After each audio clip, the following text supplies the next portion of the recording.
Hello दोस्तों, आज इस वीडियो में हम कृष्णदेव राय नाम के एक दक्षिण भारत के महान शासक के बारे में बात करेंगे, जो कि विजयनगर साम्राज्य के शासक के रूप में प्रसिद्ध रहे हैं। और उनके शासनकाल में जो दक्षिण भारत है उसने बहुत उन्नति की और विजयनगर साम्राज्य जो है अपने चरमोत्कर्ष पर उन्होंने पहुंचाया। और उनके बारे में जो है हम बात करेंगे। और इसका जो मेन विषय वस्तु ली गई है वो क्लास 12 के theme 7 an imperial capital Vijayanagara से ली गई है। और हिंदी में जो है जिसका नाम एक साम्राज्य की राजधानी विजयनगर। तो दोस्तों, मैं आपको ये बता देना चाहता हूँ कि ये वीडियो जो है दोनों भाषाओं में है, साथ साथ हिंदी और इंग्लिश दोनों में लिखा गया है।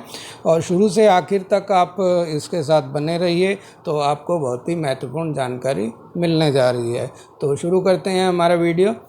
तो विजयनगर के नाम के बारे में पहले बात करते हैं और उसकी भौगोलिक स्थिति की बात करते हैं। तो यहाँ भारत के दक्षिण भारत को हम देखें तो ये जो प्रायद्वीप है इसमें ये कृष्णा नदी है। तो कृष्णा नदी के जो उसके नीचे का जो प्रायद्वीप है ये सारा जो है कृष्णदेव राय के समय में विजयनगर साम्राज्य का ही एक भाग हुआ करता था। तो विजयनगर का अर्थ नाम से ही पता लगता है कि ये विजय का शहर था।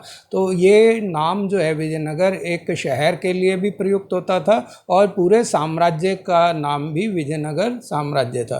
तो ये साम्राज्य अपने चरमोत्कर्ष में जो था वो 14वीं शताब्दी में से शुरू हुआ। ये साम्राज्य की स्थापना क्योंकि हुई थी तो 16वीं शताब्दी तक ये कायम रहा। और जब ये अपने पीक पर था कृष्णदेव राय के समय में तो ये कृष्णा नदी जो उसके साम्राज्य का उत्तरी भाग हुआ करती थी वहाँ तक फैला हुआ था। हम यहाँ देखते हैं कि इसके आगे जो है ये एक हिंदू साम्राज्य था और इसके उत्तर में जो है बीजापुर और अहमदनगर, बीदर और गोलकुंडा वगैरह ये जो राज्य थे ये मुस्लिम शासित राज्य थे। तो काफ़ी समय तक दक्षिण भारत में अगर हिंदू संस्कृति और इनको बचा के रखने का अगर किसी ने कार्य किया है तो विजयनगर को साम्राज्य को उसका श्रेय जाता है।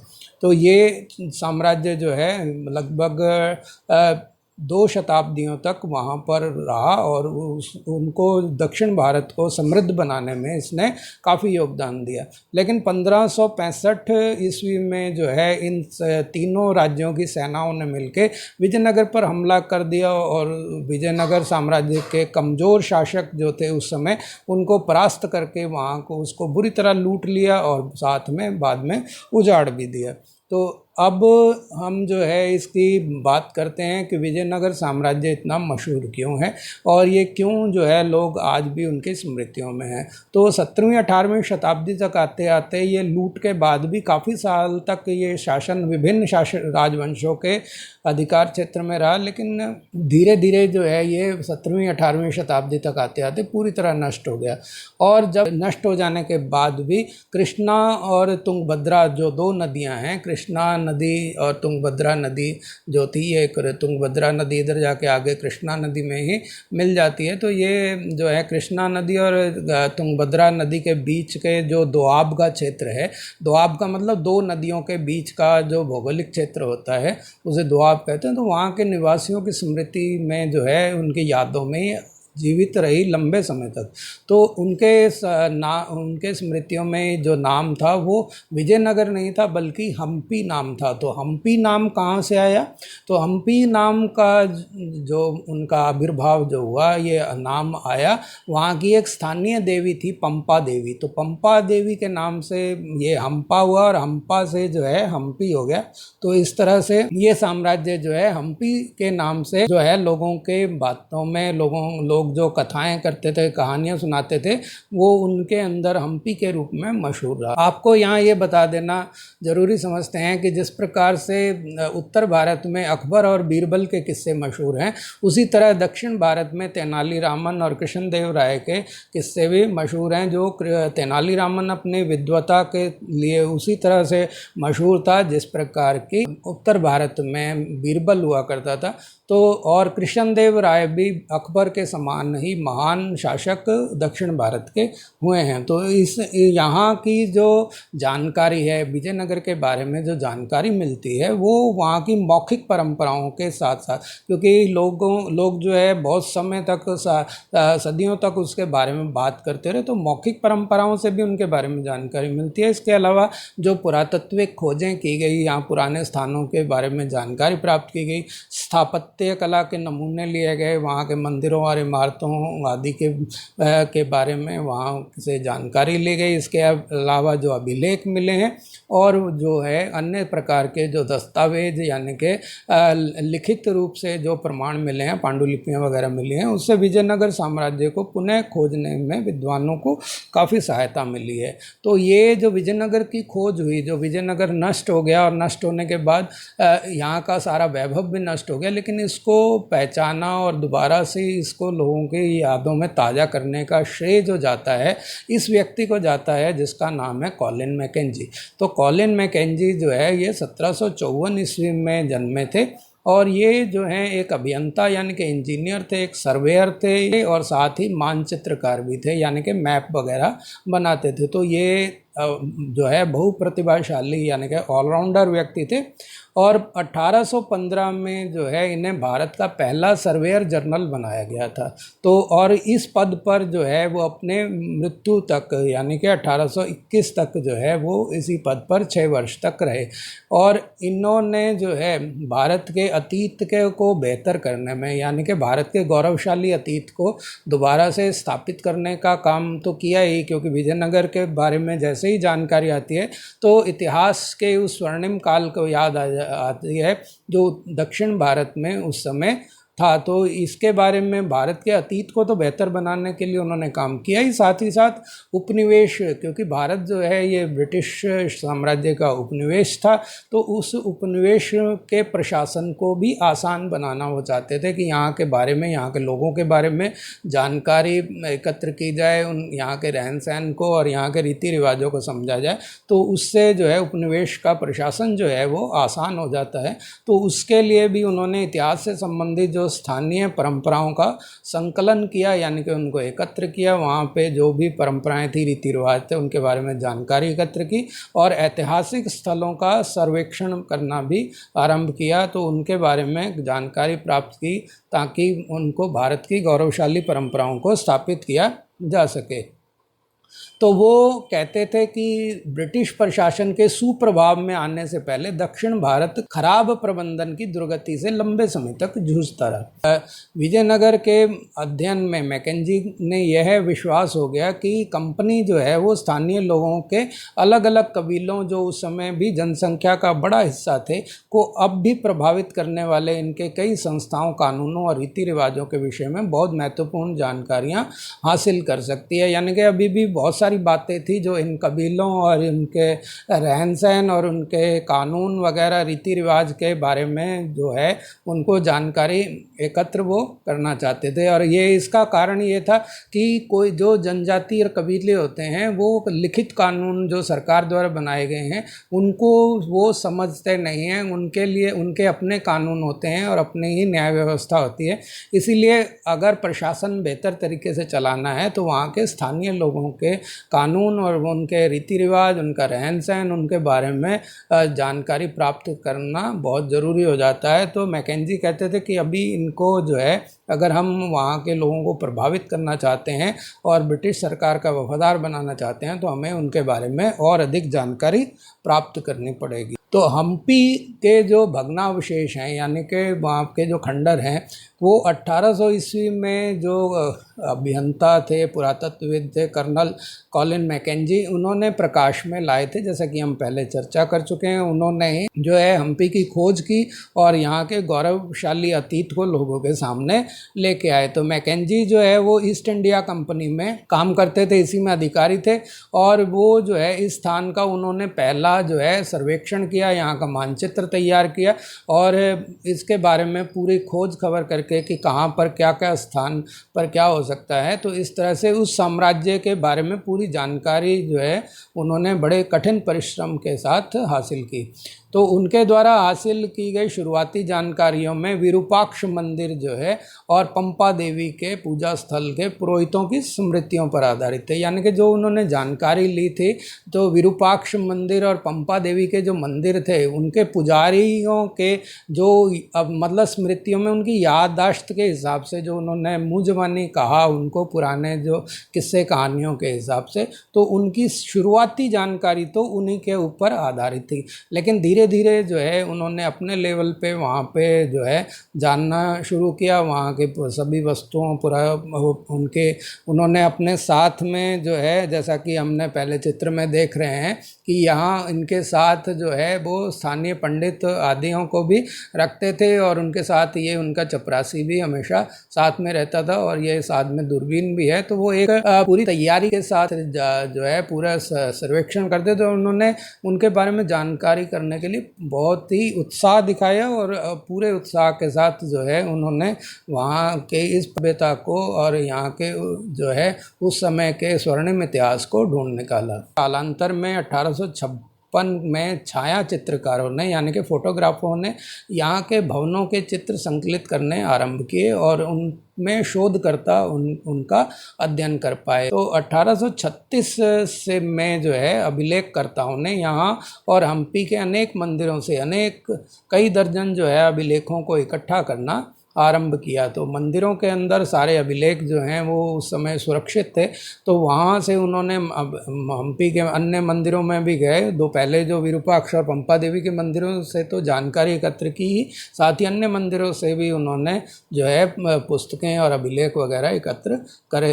तो इस जो है शहर के और इस शहर में तथा साम्राज्य के इतिहास के पुनर्निर्माण के जो प्रयास थे उसमें इतिहासकारों ने इन स्रोतों का विदेशी यात्रियों के वृत्तांतों और तेलुगु, कन्नड़, तमिल और संस्कृत में लिखे साहित्य से भी मिलान किया। अब विदेशी यात्रियों के किन वृत्तांतों से मिलान किया तो आपको यहाँ बता दें कि दक्षिण भारत जो है प्रारंभ से ही मसालों आदि जो है और बहुमूल्य खनिज रत्नों आदि के व्यापार के लिए दुनिया से जुड़ा रहा है। तो वहाँ से जो दक्षिण भारत में बहुत से विदेशी यात्री आते रहे थे उनके तो इन्हीं स्रोतों की मदद से जो है उन्होंने जो है जानकारी प्राप्त की इन स्रोतों से। और वो स्रोत कौन कौन से थे? विदेशी यात्रियों के वृत्तांत और तेलुगु, कन्नड़, तमिल जो वहाँ की स्थानीय भाषाएं थी, द्रविड़ भाषाएं हैं, और इसके अलावा संस्कृत में लिखे गए साहित्य से भी उनको मिलान करके उनके बारे में पुख्ता जानकारी प्राप्त की। जबकि उनकी प्रारंभिक जो जानकारी का स्रोत था वो मौखिक था, वो उसका कोई ऐतिहासिक जो रूप से प्रमाणित नहीं था, लेकिन बाद में उन्होंने प्रमाणिकता के साथ उन चीज़ों को एकत्र किया। तो परंपरा और अभिलेखीय साक्ष्यों के अनुसार जो है ये पता लगा कि जो विजयनगर साम्राज्य है इसकी स्थापना दो सगे भाइयों जो थे हरिहर और बुक्का, इन्होंने 1336 ईस्वी में की थी। तो ये दो महान भाई थे हरिहर और बुक्का, इन्होंने इस विजयनगर साम्राज्य की स्थापना की और इस साम्राज्य की अस्थिर सीमाओं से अलग अलग भाषाएं बोलने वाले और अलग अलग धार्मिक परंपराओं को मानने वाले लोग रहते थे। कि दक्षिण भारत में तमिल, तेलुगु, कन्नड़ आदि अन्य बहुत सारी भाषाएं जो हैं वहाँ बोली जाती हैं और इसके अलावा उनके रीति रिवाज और धार्मिक परंपराएं भी अलग अलग तरह की हैं। जैसा कि पिछले पाठों में हम पढ़ चुके हैं कि वहाँ विभिन्न प्रकार के संप्रदाय और पूजा की प्रणालियाँ थी। तो अपनी उत्तरी सीमाओं पर जो है यानी कि ये उत्तरी सीमाएं जो हैं इसकी कृष्णा नदी के इधर, तो विजयनगर के शासकों को समकालीन राजाओं जिनमें दक्षिण के सुल्तान थे, ये बीजापुर के सुल्तान, बीदर, अहमदनगर वगैरह के सुल्तान वगैरह थे, और उड़ीसा जो है जो गोंडवाना का क्षेत्र वगैरह है, तो यहाँ के शासक जो थे दक्षिण के सुल्तान और उड़ीसा के गजपति शासक जो थे उनसे भी उनके संबंध रहे हैं। और यहाँ की जो उर्वर नदी घाटियाँ थी यानी कि उपजाऊ नदी घाटियाँ थी और लाभकारी विदेशी व्यापार, क्योंकि दक्षिण भारत जो है वो अपने समुद्र तटों और बंदरगाहों के लिए मशहूर है। तो यहाँ पर जो है मसालों का उत्पादन काफ़ी अधिक मात्रा में होता है। तो यूरोपीय लोग जो है मसालों और उस वहाँ के वस्त्रों के वहाँ से लेने के लिए, व्यापार के लिए वहाँ आया करते थे। तो इस तरह से विदेशी व्यापार जो है वहाँ पे काफ़ी लाभदायक था। इसके अलावा जो नदी घाट जैसे आप देख रहे हैं, काफ़ी सारी यहाँ पे कावेरी, कृष्णा, तुंगभद्रा आदि नदियाँ हैं, तो इनकी वजह से ये जो क्षेत्र है काफ़ी उपजाऊ था। इस वजह से जो है वहाँ पर संपदा जो है काफ़ी मात्रा में एकत्र हो गई थी और वहाँ के लोग जो है काफ़ी धनी हो गए थे। और साथ ही इन राज्यों के जो संपर्क में से विचार का आदान प्रदान विशेष रूप से स्थापत्य के क्षेत्र में भी होने लगा था कि और चीज़ों के और विदेशियों के संपर्क में आने और आसपास के अन्य क्षेत्रों से जिनका ऊपर हमने जिक्र किया है, इनके संपर्क में आने से वहाँ का स्थापत्य कला भी काफ़ी विकसित हुई। तो विजयनगर के शासकों ने जो है ये अवधारणाओं और भवन निर्माण की तकनीकों को ग्रहण भी किया। तो वहाँ से जो भी नए विचार आते थे उनको उन्होंने एक्सेप्ट किया, उनको माना और वहाँ के जो भवन निर्माण कला के में भी जो टेक्निक्स थी उनको भी उन्होंने जो है स्वीकार किया और उनको आगे भी बढ़ाया और विकसित किया।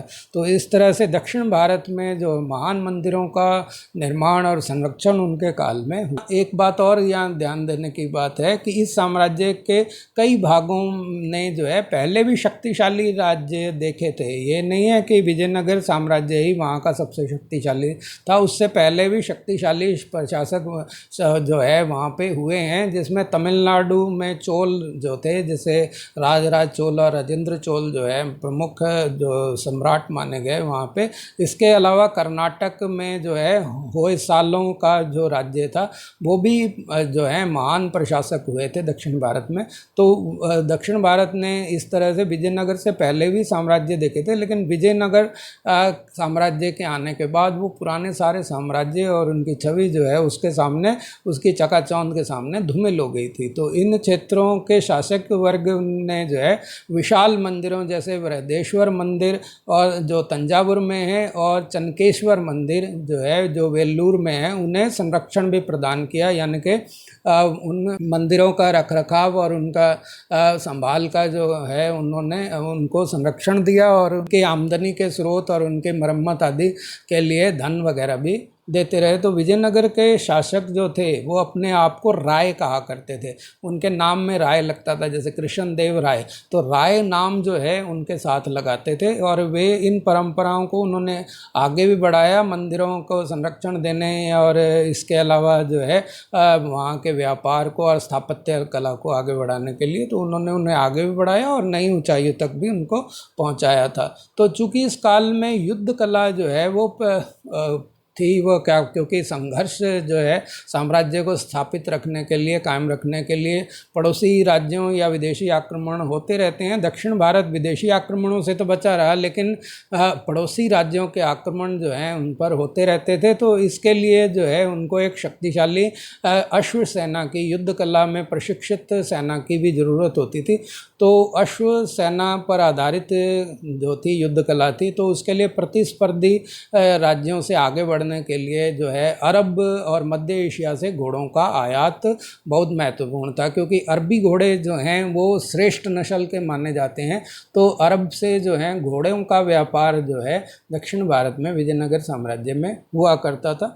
और यह व्यापार जो था आरंभिक चरणों में अरब व्यापारियों द्वारा ही नियंत्रित होता था, यानी कि अरब से घोड़ों के व्यापारी आते थे और यहाँ पर घोड़े बेचकर चले जाते थे। तो व्यापारियों के स्थानीय समूह जो थे वो भी बाद में इसमें सक्रिय हो गए और जिन्हें जो है कुदिरई चेट्टी कहा जाता था। कुदिरई चेट्टी का मतलब होता है घोड़ों के व्यापारी, यानी कि यहाँ के लोकल लोगों ने भी, पहले जो है अरब के लोग ही घोड़ों का व्यापार करते थे, लेकिन बाद में कुदिरई चेट्टी लोगों ने, जो घोड़ों के व्यापारी होते थे, उन्होंने भी घोड़ों का व्यापार शुरू किया और इसमें उन्होंने भाग लेना शुरू कर दिया था। तो 1498 ईस्वी में कुछ और लोग भी पटल पर उभर कर आए, वो भी वहाँ के इतिहास में आ गए। वहाँ के राज्य को, वहाँ के शासन को उन्होंने भी प्रभावित किया और ये लोग जो थे पुर्तगाली थे।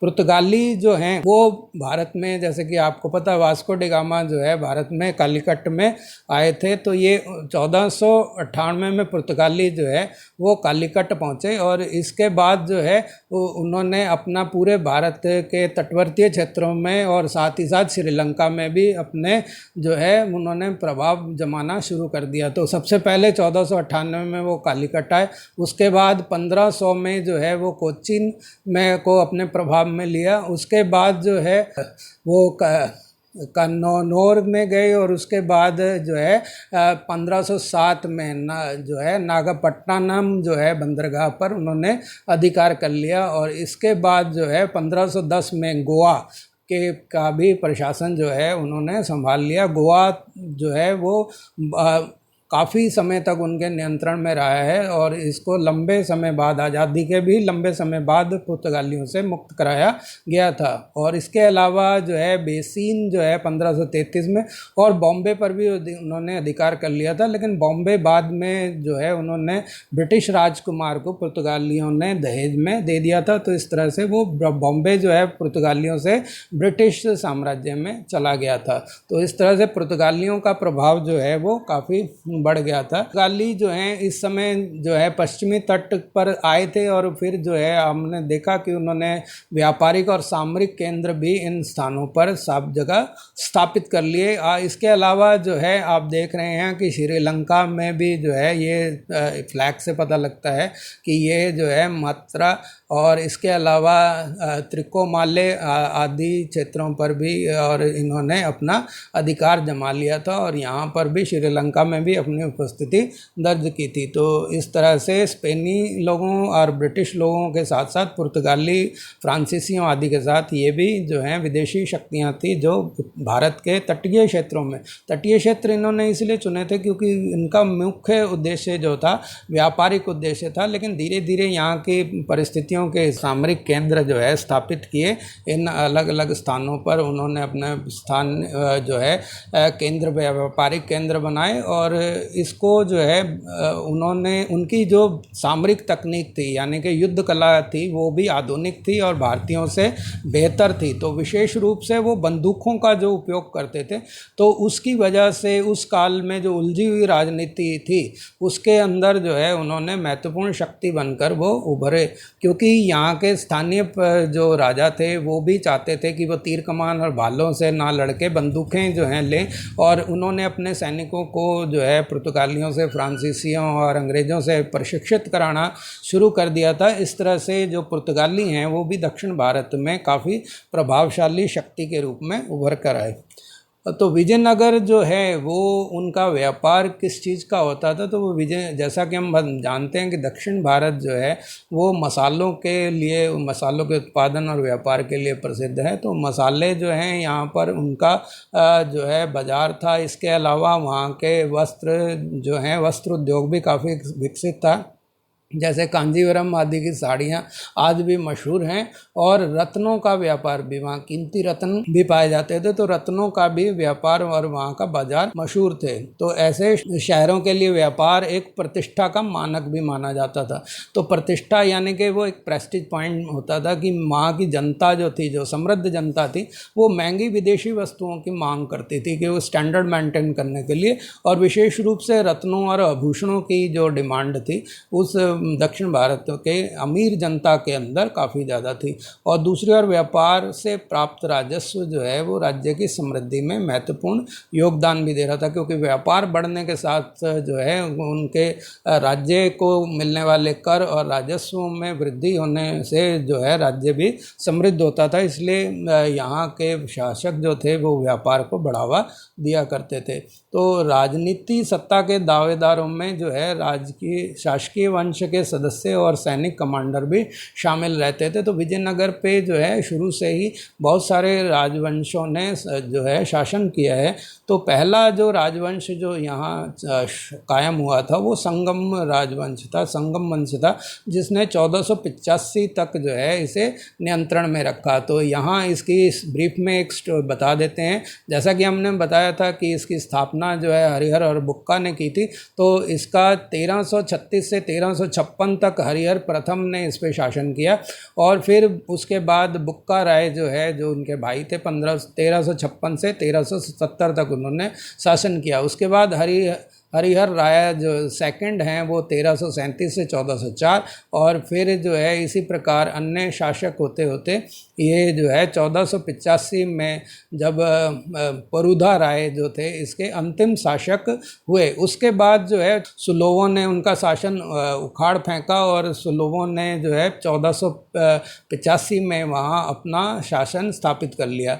और सुलभ जो लोग थे वो कौन थे? वो संगम जो राजवंश था उसके यहाँ पर सैनिक कमांडर थे। तो उन्होंने जो है सत्ता परिवर्तन कर दिया और वहाँ पर अधिकार प्राप्त अपना कर लिया। तो पहले जो शासक इनके हुए हैं वो नरसिम्हदेव राय हुए हैं, जो 1485 से 1491 तक इन्होंने शासन किया। फिर जो है इसमें थोड़े टाइम के लिए थिम्मा भूपाला हुए हैं, और उसके बाद नरसिम्हा राय द्वितीय जो है वो 1491 से 1505 ईस्वी तक यहाँ पर प्रशासक रहे हैं। तो इसके बाद जो है यहाँ पर तुलुवा डायनेस्टी यानी कि तुलुव राजवंश की भी स्थापना हुई। ये राजवंश जो हैं ये साथ ही साथ रहे हैं, सुलभ और तुलुवा जो हैं दोनों साथ ही साथ रहे हैं, क्योंकि इसकी भी स्थापना जो है 1491 में ही हो गई थी। 1491 में जब नरसिम्हदेव राय जो है उनका मृत्यु हुई तो उसके साथ ही तुलुव राजवंश की वहाँ पे स्थापना हो गई थी। तो ये तुलुव जो है नरसाया नायक जो हैं इन्होंने इसकी स्थापना की और 1491 से 1503 ईस्वी तक उन्होंने यहाँ पे शासन किया। और उसके बाद जो है वीरा नरसिम्हा राय जो है 1503 से 1509, और फिर एक महान शासक का वहाँ पे उदय होता है जिनके बारे में हम जानकारी इस वीडियो में ले रहे हैं। वो थे कृष्णदेव राय, जो 1509 से 1529 तक जो है यहाँ पर उन्होंने शासन किया। और इन 20 सालों के शासन में उन्होंने विजयनगर साम्राज्य को उसके चरमोत्कर्ष पर पहुँचा दिया था। तो इस तरह से तुलुवों ने जब उनका सुलभों का शासन संभाला तो कृष्णदेव राय जो थे वो इसी तुलुव राजवंश से संबंध रखते थे। तो इसके साथ ही जो है कृष्णदेव राय के साथ ये तुलुव राजवंश जो है अपने चरमोत्कर्ष पे पहुंचा, और दक्षिण भारत का जो है ये स्वर्णिम काल भी इन्हीं के पीरियड में कहलाता है। अब कृष्णदेव राय के शासन की चारित्रिक विशेषता जो थी और वो क्या थी कि विस्तार और दृढ़ीकरण, यानी कि उन्होंने अपने साम्राज्य को बढ़ाया ही नहीं बल्कि उसको सुदृढ़ भी किया। साम्राज्य को आगे बढ़ाने के साथ साथ उन्होंने उसको साम्राज्य को मजबूत भी किया। और इसी के काल में जो है तुंगभद्रा और कृष्णा नदी के बीच का क्षेत्र जो है, जो रायचूर का दोआब क्षेत्र है, जैसा कि हम पहले इसके बारे में बात कर चुके हैं, वो भी उन्होंने हासिल किया 1512 में। और उड़ीसा के शासकों का उन्होंने दमन किया 1514 में, जो कि वहाँ पे लगातार हमले करते रहते थे, तो उनको जो है उन्होंने परास्त किया। और इसके साथ ही बीजापुर के सुल्तान को बुरी तरह से 1520 में पराजित किया। तो इस तरह से कृष्णदेव राय ने अपने साहस और वीरता से जो है वहाँ पर इस साम्राज्य की रक्षा ही नहीं की बल्कि इसको विस्तार भी दिया। तो इनके जो काल है वो समृद्धि काल कहलाता है। राज्य जो है वो हमेशा जो है सामरिक रूप से तैयार रहता था, लेकिन फिर भी यहाँ जो है अतुलनीय शांति और समृद्धि की स्थितियों में ही फला फूला है। बेशक वो चारों तरफ से जो है अपने दुश्मनों से घिरा हुआ था, लेकिन कृष्णदेव राय के समय में उसकी शक्तिशाली साम्राज्य की तरफ को किसी की आंख उठाकर देखने की हिम्मत नहीं पड़ती थी। तो कुछ बेहतरीन मंदिरों का निर्माण भी जो है इसी काल में तो हुआ, और उन्होंने महत्वपूर्ण दक्षिण भारतीय मंदिरों के भव्य गोपुरम जो हैं, ये जो गोपुरम जो ऊंचे शिखर बनाए जाते हैं मंदिरों में, तो इन गोपुरम को जोड़ने का श्रेय भी कृष्णदेव राय को ही जाता है। तो उन्होंने अपनी माँ के नाम पर विजयनगर के समीप ही नंगलपुरम नाम का उपनगर की भी स्थापना की थी। तो इनकी माँ के नाम पर, अपनी माँ के नाम पर नंगलपुरम नाम से एक उपनगर उन्होंने स्थापित किया। तो विजयनगर के संदर्भ में सबसे जो विस्तृत विवरण है वो कृष्णदेव राय के या उसके तुरंत बाद के कालों से ही प्राप्त होता है, क्योंकि इस ज़्यादातर जो जानकारी मिली है वो कृष्णदेव राय के काल की ही मिलती है। इसी से पता लगता है कि कृष्णदेव राय का कार्यकाल कितना प्रभावशाली रहा था, क्योंकि ज़्यादातर स्थापत्य कला के जो नमूने मिले हैं वो उन्हीं के काल के हैं। इसका मतलब बहुत ज़्यादा जो है विकास उनके टाइम में हुआ होगा। अब कृष्णदेव राय की मृत्यु के पश्चात जो है वहाँ पे 1529 में जो है राजकीय समझौतों के रूप में परिणत हो गया। तो कृष्णदेव राय की मृत्यु के साथ ही जो है वहाँ के तुलुव वंश का पतन शुरू हो गया। उनके उत्तराधिकारी जो थे वो काफ़ी कमज़ोर थे और उन्होंने जो है उसके अपनी गद्दी को बचाए रखने के लिए पड़ोसियों के साथ या दूसरे अपने सैनिक अधिकारियों के साथ समझौते करने पड़ते थे। तो उनके उत्तराधिकार के जो है चुनौतियां दी जाती थी और विद्रोही नायक और सेनापति भी उनको चुनौतियां दिया करते थे। तो हम देखते हैं कि इसके जो है इनके बाद जो शासक हुए हैं उन्होंने जो है शासन जो है कृष्णदेव राय के बाद जितने भी उनके उत्तराधिकारी हैं उनका प्रशासन काल जो है बेशक कुछ विस्तृत रहा हो लेकिन इतना प्रभावशाली नहीं रहा था। तो उनको जो है शीघ्र ही वहाँ से हटा दिया गया और हालांकि इसमें कुछ साल लगे हैं लेकिन फिर जो है उनका स्थान जो है 1542 में अरविदु डायनेस्टी ने ले लिया और अरविदोस ने उनको वहाँ से जो है अरबिंदुस के हाथों में प्रशासन चला गया और 17वीं शताब्दी के अंत तक जो है यानी कि 1646 ईस्वी तक जो है ये प्रशासन उनके हाथ में रहा और वही इसका शासन करते रहे। यानी कि लगभग 104 वर्ष तक जो है प्रशासन जो है वो अरबिंदुस के हाथ में चला गया था। अब पहले की तरह इस काल में भी विजयनगर शासकों और साथ ही दक्षिण सुल्तानों के शासकों की सामरिक महत्वाकांक्षाओं के चलते हुए वहाँ के समीकरण जो है वो बदलते रहते थे, क्योंकि आसपास के जो शासक थे बीजापुर, गोलकुंडा और बीदर, अहमद नगर वगैरह ये भी अपना राज्य विस्तार करने की सोच रहे थे। तो विजयनगर में कमज़ोर राजाओं की को देखकर उन्होंने विजयनगर पे हमले करने शुरू कर दिए थे या विजयनगर को उनके साथ उनके हमलों से बचने के लिए समझौते करने पड़ते थे। तो अंततः यह स्थिति विजयनगर के विरुद्ध दक्षिण के जो सुल्तान होते थे उनके बीच में मैत्री समझौतों के रूप में परिणत हो गई। तो यानी कि जो धाक कृष्णदेव राय के समय में बनाई गई थी वो बाद में कमजोरी में बदल गई और फिर जो है समझौते कर करके वो किसी तरीके से अपने राज्य को बचाने में कामयाब रहे।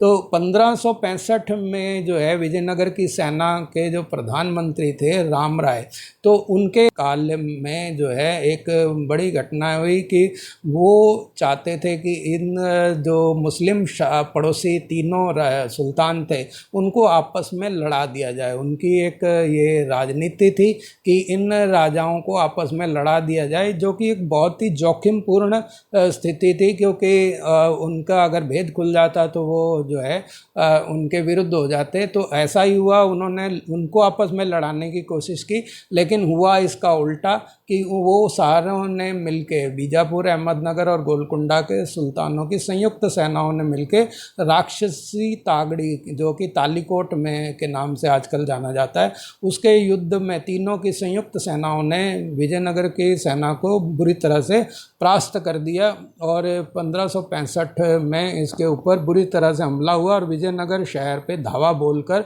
उसे लूट लिया गया। और फिर उसके बाद जो है कुछ ही वर्षों के भीतर जो है ये शहर पूरी तरह से उजड़ गया। तो अब जो है साम्राज्य का केंद्र जो है वो पूर्व की ओर स्थानांतरित हो गया, यानी कि उड़ीसा की तरफ को जाने लग गया, जहां अराबिदु राजवंश के ने जो है पेनुकोंडा से और बाद में चंद्रगिरी से जो है तिरुपति के जो समीप है वहां से शासन करना आरंभ किया। क्योंकि इनके बाद जो शासक आए थे वो उन्होंने अपनी राजधानी जो है वो पेनुकोंडा पहले बनाई और फिर उसके बाद चंद्रगिरी बना ली थी। तो इस तरह से राजधानी भी बदल गई, तो शासन का केंद्र जो है वो बदल गया था।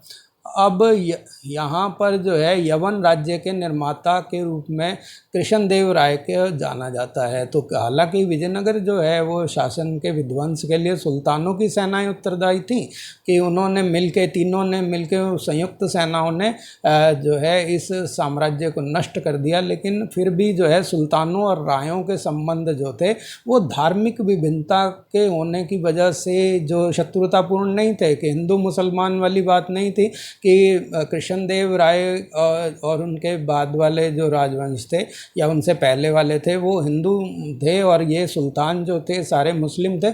इस वजह से उनकी शत्रुता नहीं थी, बल्कि वो शत्रुता जो थी भौगोलिक और आर्थिक मुद्दों से जुड़ी हुई थी। तो इसीलिए जो है उनके बीच में जो है संबंध अच्छे भी रहे हैं और उन्होंने कृष्णदेव राय ने तो कई बार उनके उत्तराधिकार के मसले भी सुलझाए थे। बीच में वो हस्तक्षेप उनका पड़ोसी राज्य भी लिया करते थे उत्तराधिकार के मामलों को सुलझाने के लिए। तो इसी के लिए जो है कृष्णदेव राय को जो है एक उपाधि भी दी जाती है, यवन राज्य के स्थापना करने वाला, या एक विरुद्ध मिला है, यानी कि एक बुरी उपाधि मिली है, यवन राज्य की स्थापना करने वाला भी इनको कहा जाता है। लेकिन कृष्णदेव राय इसको उपाधि को धारण करके भी गौरव महसूस करते थे, क्योंकि यहाँ पर जो है वो इससे उनका जो है राजनीतिक प्रभाव दिखाई देता है कि पड़ोसी राज्यों के अंदर शासक कौन होगा, इसके मामले में भी वो उनका हस्तक्षेप जो है वो चलता था। तो इसी प्रकार बीजापुर के सुल्तान ने जो है कृष्णदेव राय की मृत्यु के पश्चात जब वहाँ पे उत्तराधिकार का विवाद हुआ तो उनके ये इस्माइल आदिल शाह जो 1510 से 1534 के बीच में जिनका शासनकाल था, तो इन्होंने विजयनगर में जब उत्तराधिकार का कृष्णदेव राय की मृत्यु के बाद जो वहाँ पे विवाद हुआ तो उसको हस्तक्षेप जो है इन्होंने इस्माइल आदिल शाह ने भी उसमें किया था। तो इस प्रकार से पता लगता है कि इनके संबंध जो थे पड़ोसी राज्यों के साथ काफ़ी मधुर रहे थे। तो वास्तव में जो विजयनगर है वो शासक और सल्तनतें दोनों ही एक दूसरे के स्थायित्व को निश्चित करने की इच्छुक थी। तो इससे ये पता लगता है कि विजयनगर के शासक और जो सुल्तान जो थे तीनों पड़ोसी राज्य वो आपस में एक दूसरे को स्थायित्व प्रदान करते थे, यानी कि वो चाहते थे कि वहाँ का शासन जो है अपने शासन में मिलाने के बजाय वो चाहते थे कि हमारे पड़ोसी भी समृद्ध बने रहें और इसी तरह से वो उनको मजबूती प्रदान एक दूसरे को किया करते थे। तो ये राम राय की जोखिमपूर्ण नीति की वजह से ही ऐसा हुआ था कि ये सुल्तान जो है जो एक दूसरे से लड़ा देना चाहते थे, उसकी राम राय जो इनके प्रधानमंत्री हुआ करते थे कृष्णदेव राय के शासन में, वो चाहते थे कि इनको आपस में लड़ा दिया जाए, लेकिन वो विरुद्ध हो गए। इसके वो उनको लड़ा कर उनके विरुद्ध करना चाहते थे, लेकिन वो सुल्तान आपस में एक हो गए और उन्होंने निर्णायक रूप से जो है विजयनगर को परास्त कर दिया था। तो इस तरह से हम देखते हैं कि इस महान साम्राज्य का जो है अंत हो गया और हमेशा के लिए जो है ये राज्य समाप्त हो गया। लेकिन लोगों के दिलों में आज भी कृष्णदेव राय और उनके विजयनगर साम्राज्य की यादें सुरक्षित हैं। तो आपने इस वीडियो को देखने के लिए अपना बहुमूल्य समय दिया, उसके लिए आपका धन्यवाद। अगर आप मेरे चैनल पर नए हैं तो उसे सब्सक्राइब करें और बेल आइकन ज़रूर दबा दें ताकि जो है आगे आने वाले वीडियोस के नोटिफिकेशन आपको मिलते रहें। धन्यवाद।